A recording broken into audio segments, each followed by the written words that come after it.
तो दोस्तों अब हम बात करने वाले हैं अंग्रेजी की, यानी इंग्लिश।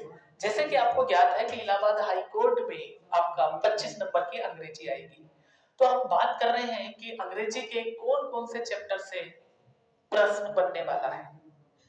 यदि हम बात करें, हमने पिछले वर्ष के पेपरों को उठा करके देखा कि अंग्रेजी में कौन से चैप्टर से प्रश्न पूछा गया है, ठीक है ना।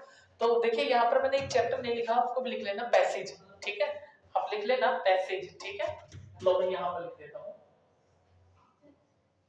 पैसेज यानी गद्यांश। कहने का मतलब ये है कि जो अंग्रेजी आएगी इलाहाबाद हाई कोर्ट में वो कहाँ से आएगी ये हमें नहीं पता। अरे भाई पता है तभी तो मैं वीडियो बना रहा हूँ। अब यदि हम बात करें तो मेन मोटिव क्या है, मेन मोटिव हमारा ये है कि इलाहाबाद हाई कोर्ट में अब ज्यादा टाइम नहीं बचा है।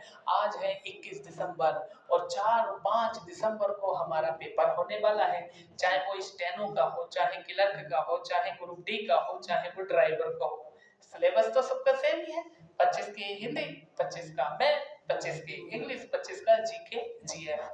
तो हम अंग्रेजी में अब क्या पढ़ें, क्योंकि समय ज्यादा नहीं है, यह सारी चीजें हमने पढ़ रखी है, तो किस चीज का हम रिपीटेशन करेंगे। तो ध्यान दीजिए, आइए एक तो चैप्टर है हमारा वर्ब, बोले तो क्रिया।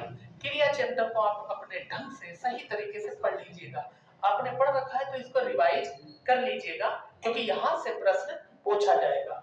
दूसरा हम बात करें टेंस, इसको बोलते हैं क्रिया और इसकी बात हम करें तो का। देखिए पूरी ग्रामर की अगर हम बात करें तो पूरी ग्रामर ही टेंसों पर टिकी हुई है। चाहे हम एरर निकालें या कोई वाक्य बनाएं या उसका मतलब यह उच्चारण करें हिंदी से इंग्लिश, इंग्लिश से हिंदी, यानी ट्रांसलेशन, पूरी ग्रामर ही टेंस पर टिकी हुई है। और यदि हम बात करें ग्रामर की तो पार्ट्स ऑफ स्पीच, ये जिसने समझ लिया वो आपका मतलब जो है इंग्लिश को पढ़ समझ गए। अब दूसरा यदि हम बात करें तो वॉइस, यानी एक्टिव वॉइस, पैसिव वॉइस। देखिए एक्टिव से पैसिव, पैसिव से एक्टिव बनाने के नियम, मतलब एक्टिव पैसिव की हम बात करें तो कक्षा 6 7 8 9 10 11 12 उसमें हम पढ़ कर आए हैं। तो ये बहुत ही हल्का है, बहुत ही इजी है, इतना भारी नहीं है।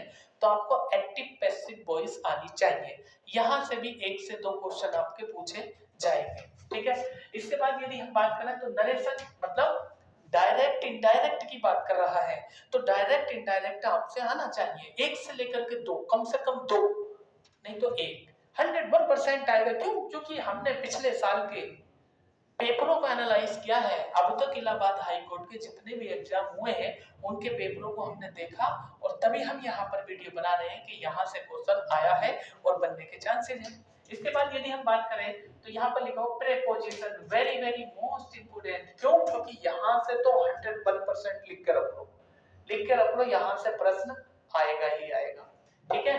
प्रीपोजिशन से आता है, ये चैप्टर आपको आना चाहिए। कहां से, किसके साथ कौन सा प्रीपोजिशन का प्रयोग किया था, फॉर का, विद का, बाय का, दिस का, दैट का, है ना, ये हम बात कर रहे हैं। उसके बाद ऑन का, अपॉन का। इसके बाद हम बात करते हैं सिनोनियम। सिनोनियम का मतलब क्या होता है, इसको कह सकते हैं हम पर्यायवाची, पर्यायवाची शब्द। एंटोनियम का मतलब होता है विलोम शब्द, ठीक है। तो जैसे हिंदी में आता है ना, वैसे ही अंग्रेजी में भी आता है सिनोनियम और एंटोनियम, यानी विलोम शब्द और पर्यायवाची शब्द। दो दो पूछेगा, 2 एंटोनियम 2 सिनोनियम, 4 हो गए। और दो दो अगर नहीं भी पूछता है तो एक एक तो आपसे पूछेगा ही 101%। तो इसके लिए आपको थोड़ा मेहनत करनी है, वर्ड पावर आपकी अच्छी होना चाहिए, मीनिंग्स आपके याद होने चाहिए। नेक्स्ट चैप्टर की यदि हम बात करें तो वो है हमारा इडियम फ्रेज, यानी जो मुहावरे और लोकोक्ति होती है। तो यहाँ से भी आपका प्रश्न बनेगा, ठीक है।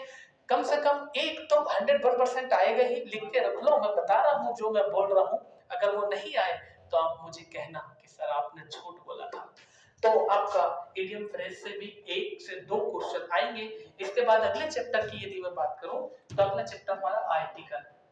आर्टिकल की यदि हम बात करें तो 3 ही आर्टिकल है हमारे, देखो ए और एन, और यदि हम बात करें तो द।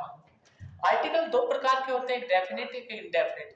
द जो है वो डेफिनेट आर्टिकल है, बाकी ये दोनों इंडेफिनिट है। तो यहां से भी प्रश्न आने के चांसेस है, क्योंकि पिछली परीक्षाओं में प्रश्न पूछा गया आर्टिकल से।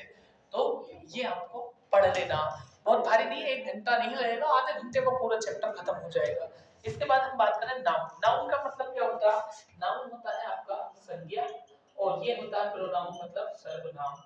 और यदि हम बात करें कंजंक्शन की तो यहाँ से प्रश्न आएगा।